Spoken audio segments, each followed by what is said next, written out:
আবারও চলে আসলাম বন্ধুরা আপনাদের মাঝে নতুন একটি রান্নার ভিডিও নিয়ে। তো আজকে কি রান্না করেছি সেই ভিডিওটা আপনাদের সাথে একটু শেয়ার করব। তো দেখতে থাকেন পুরো ভিডিও। তো আসসালামু আলাইকুম রহমতুল্লাহি বারাকাতু। আপনারা সবাই কেমন আছেন? আলহামদুলিল্লাহ, আমি তো খুবই ভালো আছি। তো আজকে রান্না করলাম গরুর কলিজা, এগুলো কিন্তু কুরবানির।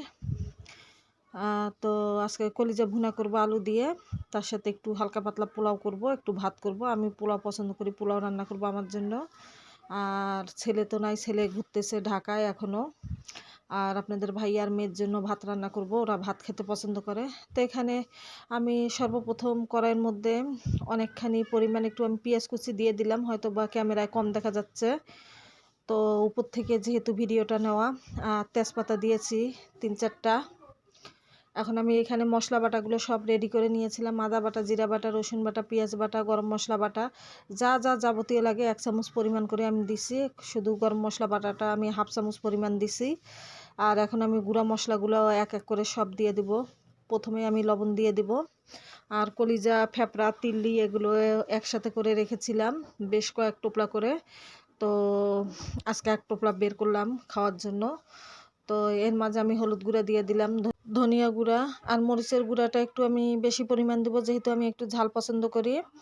আর সাথে একটু মুসুরের ডাল করে নিব আপনাদের ভাইয়ার জন্য, ও মুসুরের ডালটা পছন্দ করে।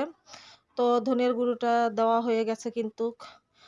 আর আমি কলিজাগুলো খুব সুন্দরভাবে কেটে রেখেছি, আগে থেকে ধুয়ে খুব সুন্দর করে রেখেছি, যেন রান্নার সময় কোনো দৌড়াদৌড়ি না করতে হয়।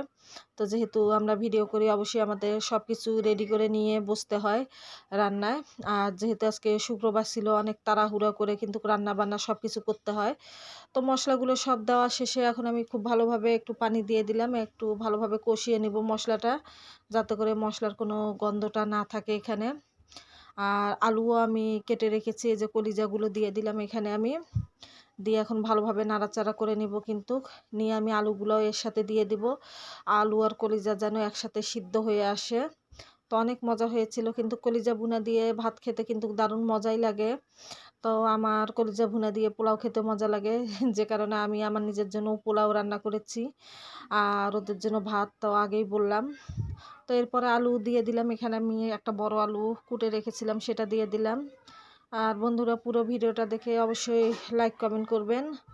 ভিডিও যদি ভালো লাগে অবশ্যই একটু গঠনমূলক কমেন্ট করবেন। সবাই সবার পাশে থাকবেন, সবার ভিডিওগুলো দেখার চেষ্টা করবেন। তো এখানে আমার এখনও কিন্তু কষানো হচ্ছে, ঢেকে দিয়েছিলাম, তেলটা খুব সুন্দরভাবে বেরিয়ে এসেছে, এই যে দেখেন। এরপর কিন্তু পানি দিব আমি 2বার পানি দিয়ে, 2বার করে আমি পানি দিয়ে সিদ্ধ করে নেব এগুলো খুব সুন্দরভাবে। তো অলরেডি আমি পানি কিন্তু দিয়ে দিচ্ছি। তো ফাইনাল আমার কলিজা ভুনা রেসিপিটা কেমন হয় অবশ্যই আপনাদেরকে আমি দেখিয়ে দেব কিন্তু। গরুর কলিজা ভুনা অনেক মজা হয়েছিল কিন্তু।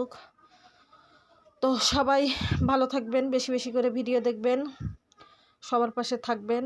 ইনশাল্লাহ আমি আপনাদের পাশে আছি। তো আজকে আর বেশি কথা বলবো না, এই যে ফাইনাল রেসিপিটা প্রায় চলে এসেছে আমার। কেমন হলো কলিজা ভুনাটা অবশ্যই জানাবেন। এই যে ফাইনাল হয়ে গেছে। তো আজকের মতো বিদায় নিব। টাটা, বাই বাই, খোদা হাফেজ।